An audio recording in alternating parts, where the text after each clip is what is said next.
إلهي وسيدي ومولاي ومالك رقي يا من بيده ناصيتي يا عليما بذري ومسكنتي يا خبيرا بفقري وفاء من اسمه دواء وذكره شفاء وطاعته غناء يا من اسمه دواء وذكره شفاء وطاعته غناء ارحم من رسول ما له الرجاء وسلاه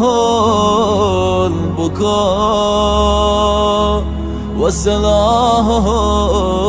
البكاء يا سابق النم يا دافع النغم يا نور المستوحشين في الظلام قف على خدمتك جوارحي واشتد على العزيمة جوانحي واشتد على العزيمة جوانحي قف على خدمتك جوارحي اغفر لنا لا يملك إلا الدار فإنك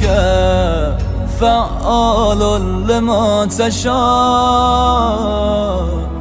فإنك فعال لما تشاء يا غياث المستغيثين يا حبيب